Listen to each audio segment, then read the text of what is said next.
Everyone's been in that situation where you have a public presentation for school in front of the classroom or maybe in front of the whole school.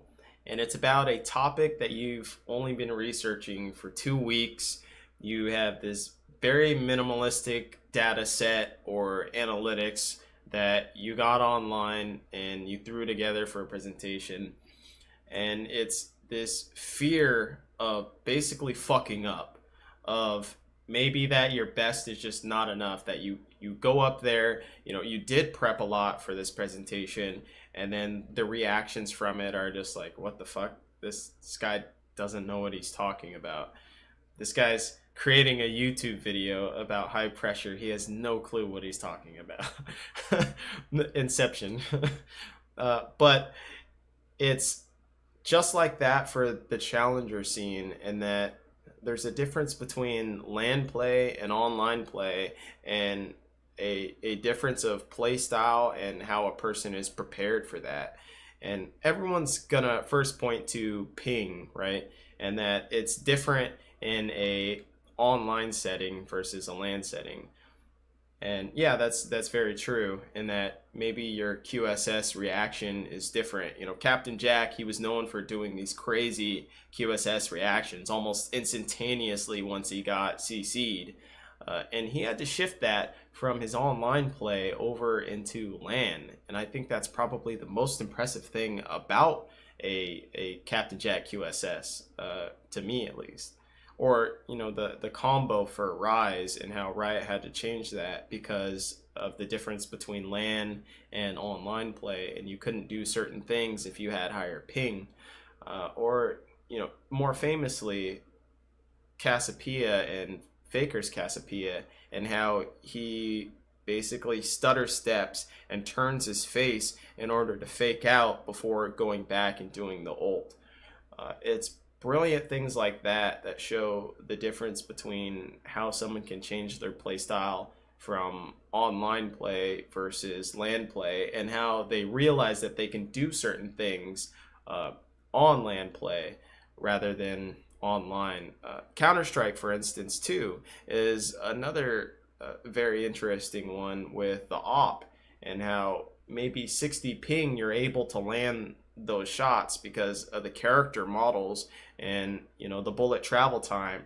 But then you have online play, and maybe you aren't able to do it at all. Maybe you just suck ass at online play, and there's just a big difference of an opper who's able to do something online but then trying to transition it to LAN play, and maybe he's shit.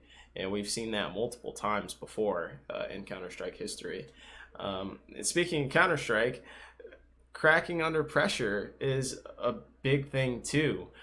I mean, you have Summit 1G with his famous Molotov and how everyone is dead on his team besides him. Everyone's dead on the enemy terrorist team, and all he has to do is run in and defuse the bomb. And he runs through fire and just instantly dies. And he's just sitting there stunned, like, what the hell just happened? What did I just do?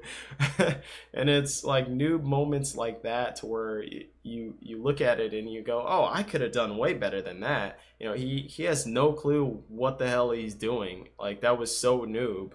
But you just have these million other things that are running through your head. Maybe it's the excitement of winning the round and finally winning the whole game. That was just going through his head, and he just didn't really think about the whole situation.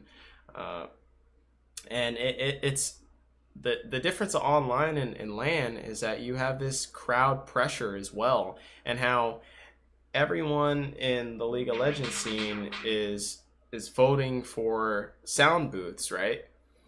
And sound booths are they're a big thing, right? And that you can't hear the crowd, so there's less immersion, I guess. And in Counter-Strike, they've recently been having a problem with people shouting out bomb sites where other people are at. And in League of Legends, people want that less immersion because you can hear if the crowd is getting really loud or something. It's a possibility that someone is near you and about to gank you. Uh, so the crowd offers this tension, like someone shouting TSM as your Cloud9 in Game 5. Speaking of Game 5, that high pressure of Jensen with his Echo in Game 5, and how he could have just ulted and dodged the Syndra Q, but a million things were just going through his head that he didn't realize that was even happening. And I'm not faulting Jensen at all for that game. That's pretty nuts, the instantaneous damage that happened to him. But it's those things of maybe he wouldn't have made that same mistake if it wasn't a Game 5. It was just a regular game of the season instead of winning the NALCS spring split and being a champion.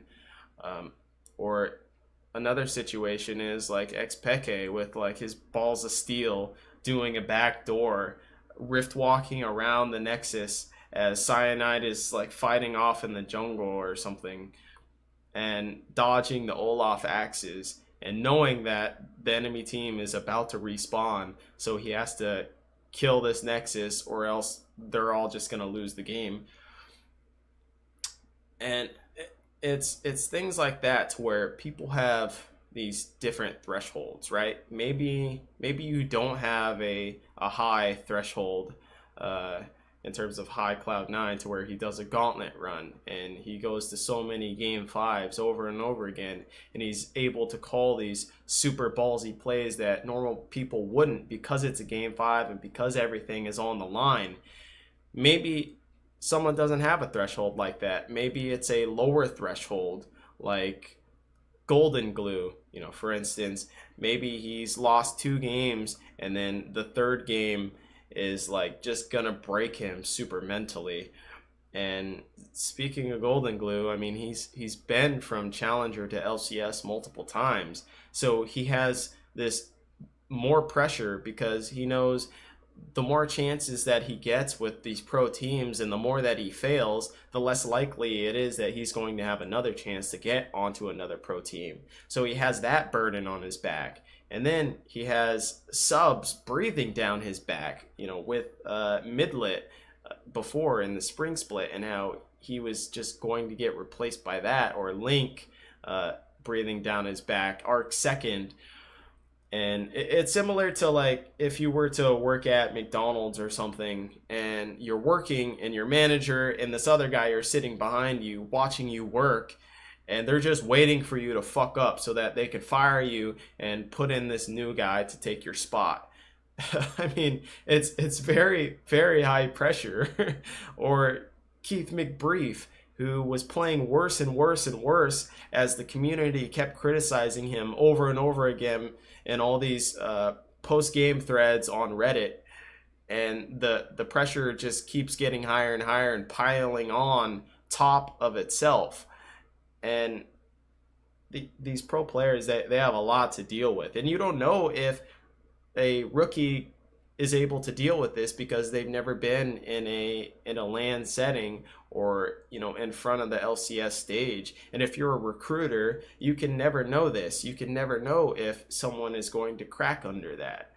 And I just think we should take some time to kind of revel in the circumstances that these pros face on a daily basis, or that these pros face in a Game 5 SKT versus Samsung, world championship, everything on the line. It's very impressive, and it just goes to show that a lot of these players have the mental fortitude and aptitude to be able to continue to go pro, because they don't know if they're going to get replaced in one instance or another. And I just think it's very impressive.